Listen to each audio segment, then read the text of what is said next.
apa izan aiok, lekaime maiteok, Euskal Telebistaren bitartez Eukaristia hau jarraitzen ari zareten gaixo eta ezindu maiteok, zenideok. Hirutasun Santuaren jaia ospatzen dugu igande honetan. Era berean, kontenplararien eguna ere ospatzen du liturgiak. Zuen bizitza eta testigantzagatik eskerrak ematen dizkiogu Jainkoari. Hirutasun Santuari buruz hitz egiten dugunean, urrutiko errealitate bat edo ulertzea kostatzen zaigun fede misterio bat bezala ikusi dezakegu. Ez dut teologiako klase bat emango, hiru hitz erabiliko ditut Hirutasun Santuari buruz hitz egiteko. Bizia, batasuna eta misioa. Hirutasun Santua, Aita, Semea eta Espiritu Santua hirurak jainkozko bizitza osatzen dute. Ez da gizakiok bizitzari buruz daukagun ikuspegia. Sakonagoa da, ederragoa da, eta gizakior hori eskaintzen zaion bizitza da. Bai ez gara bizitz arrunt baterako jaio, betiko bizitzarako baizik. Eta hemen jada Jainkoaren bizitza eder hori bizi dezakegu. Askok, tamalez, bizitza jaiotzarekin hasi eta heriotzarekin amaitzen den historia bat bezala ikusten dute. Bizitzaren begirada hau jende askok dauka eta azkar zabaldu da gure gizarteko pertsona askoren bizitzetan. Gu kristauok aldiz badakigu bizitza Jainkoaren doai handi eta ederra dela eta bataioan, hemen ideia nagusiena, betiko bizitzaren hasia jaso genuen. Hasi hori Jainkoaren bizitza guregan da. Ez dakit konturatzen garen bataioan jasotzen dugun doai eder honetaz. Momentuotatik Jainkoaren bizitza daramagu barruan. Hirutasun Santuaren bizitoki gara. Horregaitik zaindu behar dugu barruko bizitza. Gozatu behar dugu barruan daramagun Jainkoaren bizitza hori. Esan dugu asko direla gehiegi, kanpoko bizitza asko zaintzen dutenak, baina agian barruko bizitza falta zaienak.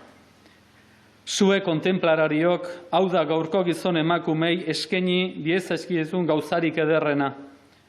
Zuen barruko bizitza sakon hori konpartitu, eskaini, eta zuen elkarteetan, Hirutasun Santuaren bizi hori sentitu dezatela. Esan dezakegu elkarte kontemplatiboak Hirutasun Santuaren bizitoki bereziak direla. Baina ez bizitoki itxiak, irekiak baizik. Zuen gana gerturatzen direnak jaso dezatela benetako bizitzaren islada eta hasia. Bigarren hitza, batasuna. Aita, Semea eta Espiritu Santua bat dira. Ez du bakoitzak bere erara jokatzen. Ez daukate bakoitzak bere izaera bat. Batasuna bizi dute eta batasun horretan baten dira. Gure munduan gutxi hitz egiten da batasunari buruz. Norberak bere bidea aukeratu dezala, edo bere zoriontasuna nahi duen tokian bilatu dezala. Hala dabiltza tamalez gizon eta emakume asko. Badirudi, harresien kultura ere serioski sartzen ari dela munduko leku askotan. Hori kezkagarria da. Hirutasun Santuaren batasunezko irudi hori eskaini behar du gure elizak eta gure elkarteak. Aita, Semea eta Espiritua bat direla isladatzen duten elkarteak behar ditugu bai. Zuen elkarteetara gerturatzen diren gizon eta emakumeek sentitu dezatela eta ikusi dezatela aniztasunean bat zaretela. Errealitate, kultura edo nazio desberdinetako kontenplarariak dituzu ere zuen elkarteetan. Zein testigantza ederra eman dezakezue, eta ematen ari zarete, gure munduari, batasuna ez dela utopia bat, benetan egiaz bizi daitekeen errealitate aberatsa baizik. Hirugarren hitza, misioa. Aitak, semeak eta Espiritu Santuak misio propia daukate salbamenezko historian. Aitak zerulurrak egin zuen eta historia bizirik mantentzen du. Semea aitak bidalia, aitaren benetako irudia erakustera etorri zen eta aitaren ganako bidea prestatzera. Espiritu Santuak joan den igandean gogoratzen genuen, bizirik mantentzen diardu Eliza eta gure bizitzak bere indar eta argiz. Zein da kontenplarari elkartek izan behar duzute misioa? Lehenik eta behin aurtengo lemak dioen bezala, otoitz lekuak izan behar dira elkarteak. Non galdurik dagoenak, zaurituta dagoenak, esperantza galdu duenak, ilunaldian erori denak, bizitzeko esperantza galdu duenaz. Sasi jainko liluraturik munduan zehar ibili diren gizon eta emakumeak.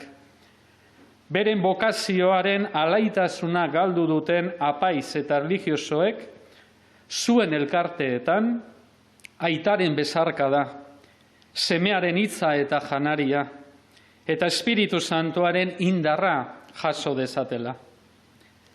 Asko duzu eskaintzeko gure munduari eta gure elizari. Misio bat duzue, eta gaur egun nire ustetan oso beharrezkoa. Hirutasun santuaren bizitoki izatea. Zuen elkarteak ez dira arte ederrez betetako eraikuntza zaharrak. Edo gaurko munduari ezer esatekorik ez daukaten gizon eta emakumeak. Asko duzue erakusteko eta konpartitzeko. Ireki zuen bizitzak, ireki zuen elkarteak. Eskerrik asko zuen presentzia eta testigantzagatik. Eta bereziki zuen otoitzen bitartez, hirutasun santuak gure elizan, gure munduan, eta bereziki gure bizitzetan, salbamenezko historia eder bat egiten jarraitzen dutelako. Izan zaitezte beti evangelioaren alaitasunaren testigu alaiak.